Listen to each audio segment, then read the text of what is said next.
살다 보면 마음이 불편할 때가 있죠. 왠지 이게 아닌 것 같은데. 내 안에 있는 생각과 밖에서 펼쳐지는 사실, 또 상황이 너무나 다를 때가 있죠.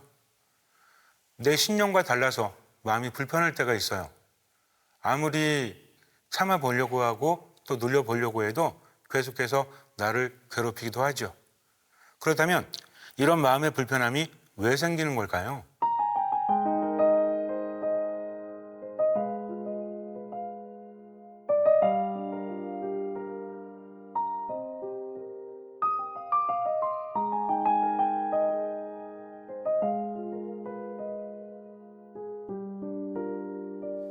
찬미예수님, 안녕하십니까? 평화방송 시청자 여러분, 저는 최왕진 라파엘 신부입니다. 듣마 신부라고 불리우기도 하는데 사실 저는 듣마 신부라는 말을 더 좋아합니다. 듣마라는 것은 듣는 마음을 의미하고요. 강의를 하거나 강론할 때 듣는 마음을 한 번도 빠지지 않고 이야기하기 때문에 듣마 신부라고 불리게 되었고, 저도 듣마 신부라는 말을 좋아합니다. 하느님과의 관계 안에서 가장 중요한 것은 그분의 말씀을 듣고 지금을 살아가는 거죠. 그런데 말씀을 듣는다는 것이 단순히 어떤 계명이나 명령을 의미하는 것이 아니라 나를 위로하시는 말씀, 나를 치유하시는 말씀, 나를 나보다 더 잘하시고 나를 나보다 더 사랑하시는 하느님, 그분께 마음을 향하는 것입니다. 그래서 귀로만 듣는 것이 아니라 마음으로 하느님 말씀을 듣는다는 것 명심하면서 또 마음의 한가운데 두면서 여러분들과 함께 하나님에 대해서 또 우리에 대해서 이야기해 보려고 합니다. 살다 보면 마음이 불편할 때가 있죠. 왠지 이게 아닌 것 같은데. 내 안에 있는 생각과 밖에서 펼쳐지는 사실, 또 상황이 너무나 다를 때가 있죠. 내 신념과 달라서 마음이 불편할 때가 있어요. 아무리 참아보려고 하고 또 눌려보려고 해도 계속해서 나를 괴롭히기도 하죠. 그렇다면 이런 마음의 불편함이 왜 생기는 걸까요? 인간이란 존재는 불편함을 견디지 못합니다. 몸의 불편함뿐만 아니라 마음의 불편함도 견디지 못하죠. 그래서 어떤 불편함이 느껴졌을 때 그것을 해소하려고 합니다. 나의 신념과 행동 또는 받아들이긴 싫은 진실 사이의 충돌로 인해서 마음에 혼란함이 생기고 불편함이 생겼을 때 우린 그것을 해소하려고 전략을 사용하죠. 그렇다면 왜 마음이 불편한 걸까요? 예를 들어서 어떤 자매님이 건강을 위해서 이제 군것질을 하지 말아야 되겠다. 사실 이 자매님은 밤마다 군것질하는 습관을 가지고 계셨거든요. 그래서 운동을 하면서 군것질을 하지 말아야 되겠다라고 계획을 세웠습니다. 그리고 저녁에 운동을 하려고 하는데 남편이 퇴근하면서 치킨과 맥주 사온 거예요. 그리고 함께 먹자고 합니다. 순간 유혹에 빠졌죠. 그런데 마음이 불편합니다. 짜증까지 나는 거예요. 왜 하필이면 오늘 치킨과 맥주를 사왔을까? 나는 운동을 해야 되는데 군것질을 하지 말아야 되는데 치킨과 맥주를 사온 남편이 정말 싫은 거예요. 그냥 순간적으로. 그런데 어느 순간에 식탁에 앉아서 남편과 함께 치킨을 먹고 있습니다. 이때 마음에 불편함이 있죠. 군것질을 하지 말아야 되겠다. 운동을 해야 되겠다. 라고 작정을 했는데 치킨과 맥주를 먹으면서 그 마음이 깨져버린 거죠. 결정이 깨져버린 겁니다. 이때 불편함이 생겨요. 그리고 그 불편함을 해소하기 위해서 전략을 사용합니다. 첫 번째는 자기 합리화를 하는데 그럴 수 있는 거 아니겠어? 하루 정도는 괜찮지 뭐. 내일부터 하면 되잖아. 라는 생각을 합니다. 그리고 내가 내일부터 열심히 운동하고 먹을 거 안 먹으니까 너무 극단적인 건 좋은 게 아니잖아. 그래서 오늘만큼은 나를 위해서 먹어주고 내일부터는 해야 되겠다 하고 타협을 보는 거죠. 마음의 불편함을 해결하기 위해서 자기를 합리화하는 겁니다. 또 하나는 행동을 변경할 수 있겠죠. 아니야, 내가 지금 치킨 한 조각 먹었지만 이러면 안 돼. 나는 결심했잖아 하면서 치킨을 내려놓고 조깅을 하러 밖에 나갈 수도 있죠. 즉, 마음의 불편함이 생겼을 때 그것을 해결하기 위해서 어떤 행동을 하는데 중요한 건 뭐냐면 내가 변하든 아니면 주변 상황이 변하든 둘 중에 하나가 변화해야 된다는 겁니다. 이럴 때 느끼는 불편함이 인지 부조화라고 하는데 이것이 살아가면서 계속해서 느껴질 수밖에 없죠. 어떤 상황에서. 그리고 우리는 성경에서 또 이것을 발견할 수 있습니다. 예수님께서 당신의 말씀을 전하시고 안식일에 사람들을 고쳐주시고 때로는 율법을 어기는 듯한 그런 행동을 하시죠. 그럴 때 율법학자들과 바리사이들은 그것이 마음에 들지 않습니다. 그래서 예수님에 대한 불편한 마음이 생길 수밖에 없죠. 그런데 여기서 또 다른 불편함이 생겨요. 왜냐하면 예수님께서 율법과 안식일을 어기시기는 하는데 그분께는 기적의 힘이 있다는 겁니다. 마귀들을 쫓아내고 나병 환자를 깨끗하게 하시고 심지어는 죽은 사람마저 살리시거든요.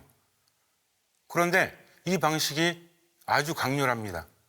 그분의 한 말씀으로 인해서 기적이 일어났다는 거죠. 작은 기적이 아니라 엄청난 기적이 일어났다. 그런데 그것이 그분의 한 말씀으로 인해서 그렇게 이루어졌다. 이거는 결코 평범한 일이 아닙니다. 기적이라는 것은 하느님께로부터 오거든요. 율법학자들과 바리사이들이 율법을 중요하게 여기는 이유가 또 안식일법을 중요하게 여기는 이유가 하느님께로부터 그것이 왔기 때문입니다.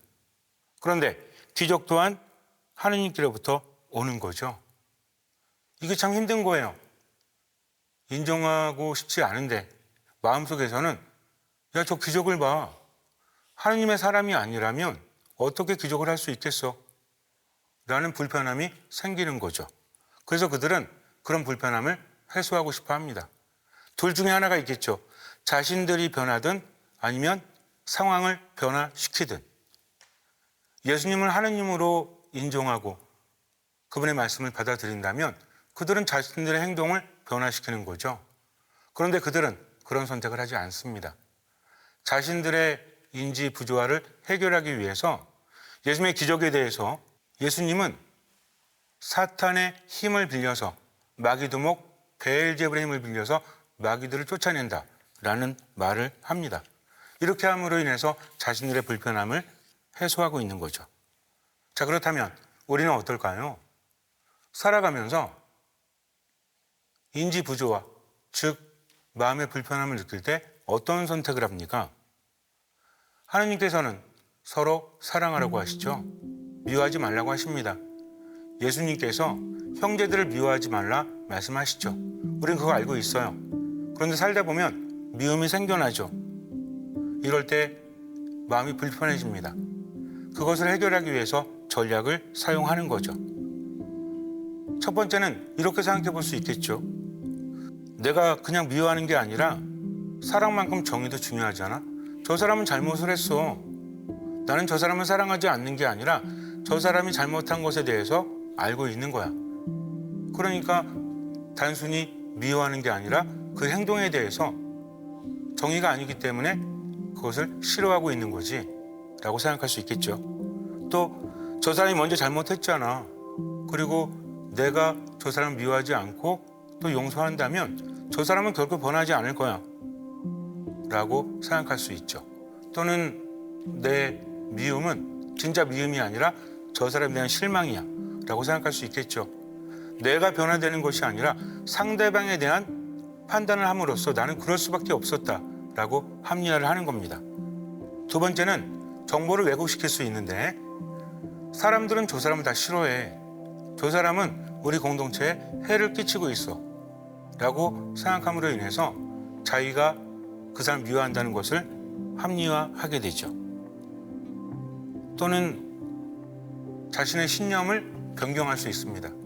신앙인들은 사랑해야 되고 미워하지 말아야 되는데 신앙인도 사람이니까 미워할 수밖에 없지. 뭐 나만 미워하나? 라고 하면서 뭐 노력하면 되지 뭐 어떻게 미워하지 않고 살 수 있겠어? 라고 하면서 하나님의 말씀에 대한 정도를 완화하고 있는 겁니다. 그런데 또 한 가지의 선택이 있을 수 있겠죠. 그래, 하느님께서 미워하지 말라고 하셨으니까 미움이 생길 때마다 기도를 해야 되겠다. 하느님, 제가 미워하지 않도록 저를 좀 이끌어 주십시오 라고 할 수 있다는 거죠. 그렇다면 과연 나는 어떤 선택을 하고 있을까요? 우리가 인지 부조화를 느낀다는 것은 과연 어떤 의미일까요? 심리학에서는 여러 가지로 이야기합니다. 그런데 뭔가 그 원인이 좀 2% 부족하게 들릴 때가 있어요. 하지만 신앙 안에서는 그런 마음의 불편함이 왜 생기는지를 아주 명확하게 우리에게 알려주고 있습니다. 바로 양심이라는 거죠. 보통 양심이라고 하면 뭘 의미하죠? 우리 교회에서 말하는 양심, 신앙에서 말하는 양심은 일반 심리학에서 말하는 양심과 좀 다릅니다. 양심을 은밀한 지성소라고 불러요. 말이 좀 어려울 수 있죠. 은밀한 지성소. 그런데 이 의미를 알면 아주 쉽게 이해되어질 수 있습니다. 예루살렘 성전을 보면 가장 거룩한 장소가 가장 깊숙한 데 있어요. 아무나 들어갈 수 없다는 거죠. 거기에는 하느님께서 상주하시고 또 휘장으로 가리워져 있습니다. 그 안에는 약속의 계가 있고요. 대제사장만이 1년에 한 번 속죄일에 들어갈 수 있었어요. 그런데 예수님께서 십자가 위에서 돌아가실 때 이 휘장이 찢어지게 됩니다. 마태복음 27장 51절에 보면 예수님께서는 다시 큰 소리로 외치시고 나서 숨을 거두셨다. 그러자 성전 휘장이 위에서 아래까지 두 갈래로 찢어졌다 라고 말하고 있습니다. 이제는 대제사장뿐만 아니라 모든 신앙인들이 하느님께 나아갈 수 있다는 거죠. 고린도일서 3장 16절에서는 이렇게 이야기합니다. 여러분이 하나님의 성전이고 하나님의 영께서 여러분 안에 계시다는 사실을 여러분은 모릅니까? 즉 우리가 하느님의 성전이라는 거죠. 우리 안에 하느님께서 늘 상주하십니다. 그런데 우리 안에는 양심은 그냥 지성소가 아니라 은밀한 지성소다. 왜냐하면 아무나 들어갈 수 없기 때문입니다. 하느님께서 계시고 오직 나만이 들어갈 수 있는 거죠. 그 안에 하느님이 계신 거예요. 그리고 그 하느님께서 우리에게 끊임없이 메시지를 보내십니다. 하느님께서는 구약에 예언자들을 보내셔서 당신의 뜻을 전해주시죠. 이스라엘 백성들이 잘못된 길을 갈 때마다 하느님께서는 예언자들을 통해서 당신 말씀을 전해주십니다. 우리가 예언자라고 말하고 있지만 사실은 말씀 선포자라고 하는 게 더 맞습니다. 예언을 하는 것은 하나님의 말씀을 전하기 위해서, 하나님의 말씀을 선포하기 위해서 예언이 필요했기 때문이죠. 기적들이 필요했기 때문입니다. 그들의 사명은 예언을 하거나 기적을 일으키는 것이 아니라 하느님의 말씀, 그분의 메시지를 이스라엘 백성들에게 전해주는 거죠. 또 성경에서도 하느님의 말씀을 우리에게 전해주고 있습니다. 이제는 우리의 양심 안에 계신 하느님께서 우리에게 당신의 말씀을 전해주고 계신다는 거죠. 뭔가를 잘못했을 때 그러면 안 된다. 너는 내 뜻대로 살아야 된다. 라고 하시는 겁니다. 그렇기 때문에 양심에서는 그런 메시지를 우리에게 보내고 우리는 그게 불편한 거죠. 왜냐하면 내가 살아가는 것과 양심에서 들리는 소리가 다르게 느껴지기 때문입니다. 여기에서 우리는 선택을 할 수 있는데 내 양심을 따르느냐 아니면 자기를 합리화하고 또 자기의 신념을 바꿔가면서 그럴 수밖에 없잖아 라고 하느냐, 이것이 문제라는 겁니다. 그런데 양심의 소리를 자꾸 거부하거나 무시하게 되면 어떤 일이 벌어질까요? 절대로 그러면 안 됩니다. 왜냐하면 양심이라는 것은 하느님께서 거하시는 성전, 지성소라고 했죠. 보통 사람이 사는 집이 있는데 사람이 사는 집은 좋은 집이죠. 양지 바른 곳에 집을 짓고 살아갑니다. 그러다가 그 사람이 떠나게 되면 사람이 살지 않아요. 그 집은 폐가가 됩니다. 보통 폐가라는 곳은 마을 한가운데 있지는 않잖아요. 산이라든지 한적한 곳에 있지 않습니까? 돌보는 사람이 없어요. 사는 사람이 없다면 사람의 온기가 사라지고 난 집, 그 집은 점점 사람이 살기에 적합하지 않는 집으로 변해간다는 거죠. 풀이 자랍니다. 동물들이 그 안에 들어오게 되죠. 집이 점점 망가지는 거예요. 그러다가 결국에는 흉가가 되죠. 폐가하고 흉가의 차이가 뭐죠? 물론 이것은 제가 정한 겁니다. 폐가는 사람이 살지 않는 집, 그러다가 흉가가 되는데 흉가는 사람이 살 수 없는 집이죠. 옛날에 전설의 고향이라는 그런 프로그램이 있었는데 거기를 보면 흉가에서 귀신이 나옵니다. 사람이 더 이상 살아갈 수 없는 거죠. 마찬가지로 하느님께서 떠나시게 되면 우리 성전도 하나의 집인데 이것이 점점 하느님께서 살지 않으시니까 폐가가 되고 흉가가 되죠. 그럼 더 이상 사람이 살아갈 수 없는 집이 된다. 마음의 상태가 달라지는 겁니다. 감정의 상태 완전히 안 좋아지죠. 돈이 많거나 또는 자기가 원하는 일이 이루어진다고 할지라도 행복감을 느끼지 못해요. 삶이 우울합니다. 자꾸만 화가 나요. 왜냐하면 마음속에 생기가 넘치지 않기 때문이죠. 하느님께서 계실 때는 그 안에서 생기가 솟아나고 하느님께서 치유하시고 하느님께서 은총을 주시는데 하느님께서 내 안에서 떠나시고 나니까 생기가 떨어지는 겁니다. 삶이 우울하고 자꾸만 힘들어지는 거죠. 행복하지 않은 거예요. 그래서 하느님께서 내 안에 계실 수 있도록 해야 되는데 어떻게 하면 하느님께서 내 안에 살아가실까요? 예수님께서 말씀하십니다. 요한복음 14장 23절에 보면 누구든지 나를 사랑하면 내 말을 지킬 것이다. 그러면 내 아버지께서 그를 사랑하시고 우리가 그에게 가서 그와 함께 살 것이다. 그러나 나를 사랑하지 않는 사람은 내 말을 지키지 않는다. 너희가 듣는 말은 내 말이 아니라 나를 보내신 아버지의 말씀이다. 라고 하십니다. 또 요한복음 15장 4절에 보면 내 안에 머물러라. 나도 너희 안에 머무르겠다. 라고 말씀하세요. 즉 우리가 예수님 안에 머물러야 되는데 그분 안에 머문다는 것은 무엇이죠? 그분의 말씀을 듣고 그것을 실천하는 겁니다. 예수님의 말씀은 하느님의 말씀이기 때문에 그 말씀을 듣고 실천하면 예수님과 하느님께서 내 안에 오셔서 나와 함께 살아가신다는 거죠. 그럴 때 우리 안에서는 생기가 넘쳐 흐르게 되죠. 행복과 기쁨이 가득 찬 삶을 살게 되는 것입니다. 그런데 여기에서 필요한 것이 듣는 마음이에요. 듣는 마음이라는 것은 먼저 누군가의 말을 듣는 거잖아요. 혼자 말하고 혼자 듣지는 않습니다. 그렇기 때문에 듣는다는 것은 누구와 관계를 맺고 있다. 하느님과의 관계를 맺고 있는 거죠. 그분은 말씀하시고 나는 듣는 겁니다. 그런데 단순히 귀로 듣는 것이 아니라 마음으로 듣는 거죠. 하느님 말씀하십시오. 제가 듣고 있습니다. 하면서 전적인 신뢰를 하느님께 두고 그 말씀을 듣고 실천한다 라는 의미가 있는 거죠. 그래서 듣는 마음이라는 것은 마음으로 하느님의 말씀을 듣고 그 말씀을 따르는 것을 의미합니다. 듣는 마음이 있는 사람은 기본적으로 세 가지를 중요하게 여기는데 첫 번째가 미사입니다. 미사라는 것은 하느님을 만날 수 있는 거죠. 우리가 미사를 할 때마다 시간과 공간을 초월해서 십자가 아래 서게 됩니다.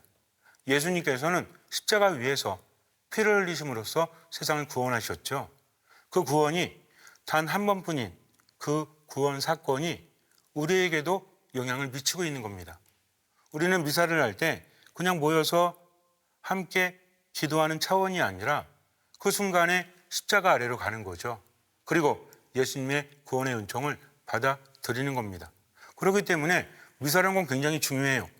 집에서 100일 동안 밤샘 기도를 한다고 할지라도 한 번의 미사하고는 비교할 수 없는 겁니다. 미사의 가치라는 것은 예수님의 목숨 값이기 때문에 그래요. 예수님 말씀하십니다. 너희는 모두 이것을 받아 먹어라. 너희는 모두 이것을 받아 마셔라. 미사를 한다는 것은 성체성사에 참여함으로써 그분의 몸과 피를 내가 받아 먹고 마셔서 그분의 힘으로 말미암아 지금을 살아가는 거죠.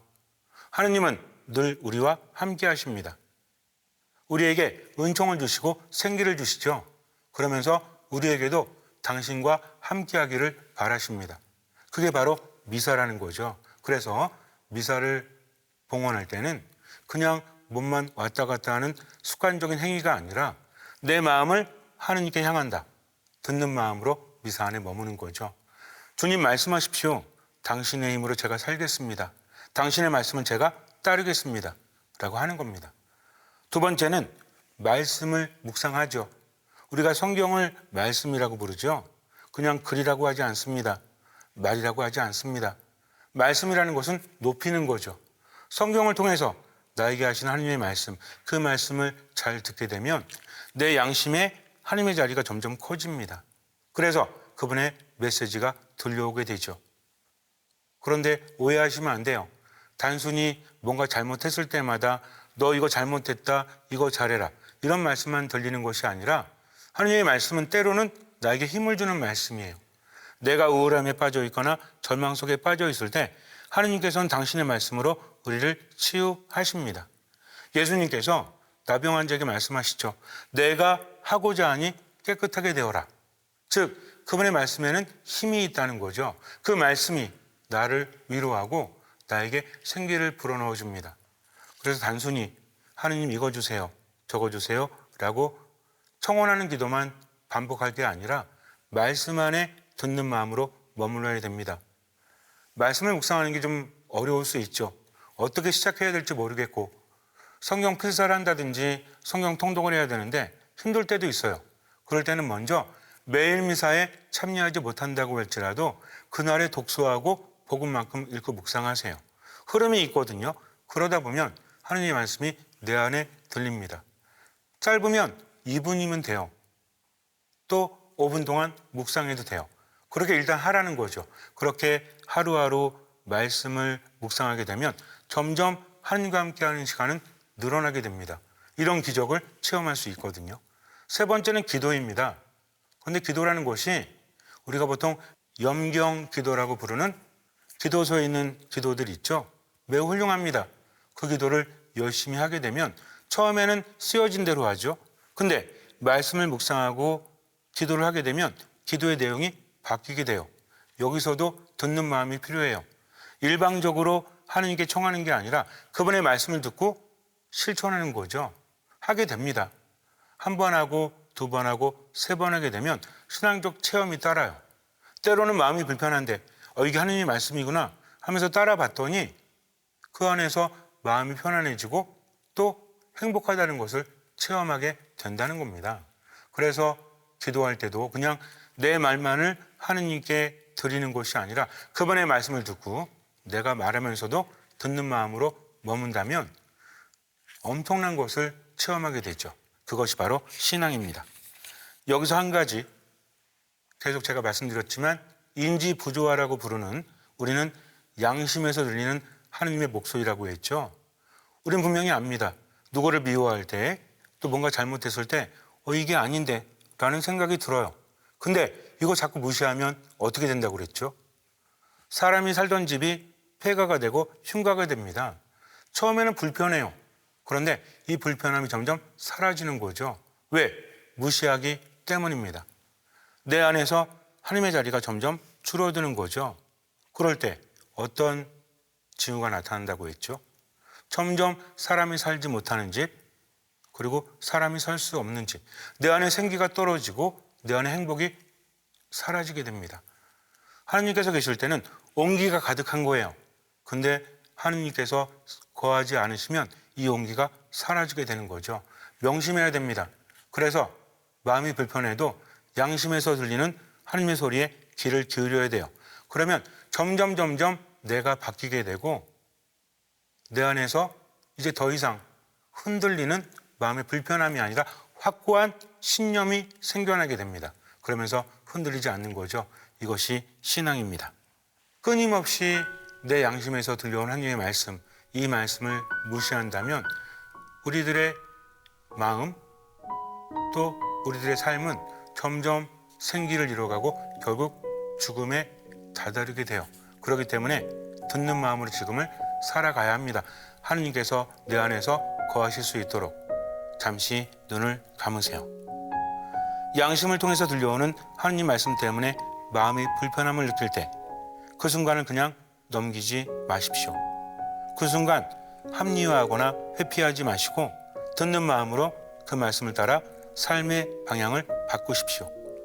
미사 안에 머물고 말씀을 묵상하고 기도하며 할 수 있는 만큼만 양심에서 전해지는 하느님의 말씀을 따르고 나머지는 하느님께 맡기십시오.